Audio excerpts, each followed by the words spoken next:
Посвојувањето дете за Кристина Кузманова значело исполнување на животниот сон да стане родител. Во 2013-та на само еден подпис преди официјално да биде мајка на 5-годишното дете, сонот се претворил во кошмар поради корумпираниот систем, раскажува Кузманова. Таа тврди дека и биле побарани 2000 евра, сума која прифатила да ја плати откако ќе заврши адаптивниот период. Кога дошло времето за плаќање, сватила дека шалтерот на кој била упатена всушност и не постои, а парите требало да ги даде на рака. Ми побара пари. Ми побара 2000 евра. Јас знаев за пари. Ја и побарав на Ленче Косевска, немам проблем. Дайте ми црно на бело, ќе ви ги давам парите. Да имам црно на бело, да утре да не ме терате па на шалтер па да ви плаќам. Ништо, прекјута и од тогаш почна тие сопки. Парите не ги искеширала и тврди дека од тој момент станала предмет на институционален прогон. Веднаш потоа, Комисијата за посвојување проценила дека детето не може да живее со бабата која патела од склероза, пошто експресно била сместена во геријатрија, каде починала само неколку недели по приемот. За непол месец, Кузманова останала и без синчето. Членовите на Комисијата за посвојување, по чија наредба и било запишано детето во градинката, ја повикале таму и ја обвиниле за малтретирање. Тогаш го само било детето, немаше стварно, немаше ни модро, ни ништо немаше. Го тегнеше за рака, за да го изнесат надвор, го влечеше, детето плачеше. Јас само таму тогаш успеав да го гушнам. Не ми дозволува дури ме бутка да го гушнам. Потоа следел и судски процес, за кој Кузманова тврди дека е монтиран и е осудена за семејно насилство на 3-годишна условна казна. Тврди дека не е било дозволено да повика сведоци, а фотографиите од повредите кои биле прикажани, според неа, биле од друго, постаро дете.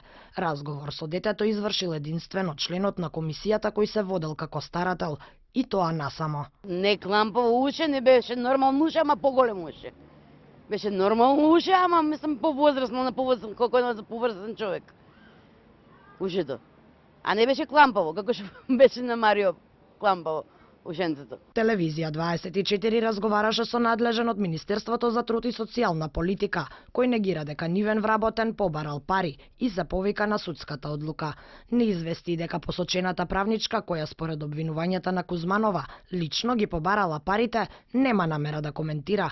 Со случајот се запознае и во детската амбасада Меѓаши. Ако се докаже дека навистина посвоителот кој дал се од себе единствен услов за да го добие старателството, односно да даде 2000 евра без никаков документ, навистина се отвара голем сомнеш кон работата на Комисијата за застување на посвојување и Министерството за труд и социјална политика, и го повикуваме јавниот обвинител да направи темелна истрага, а воедно ги повикуваме и другите граѓани кои ги поминувале вакви слични перипетии да се охрабрат, да говорат.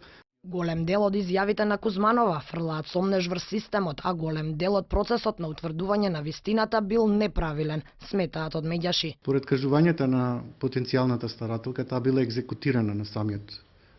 Било веќе решено дека ќе се одземе старателското право и не е била дадена никаква можност да може да соодветно да постапува и се брани. Она што е клучно во целата оваа истрага е сведочењето на детето, кое не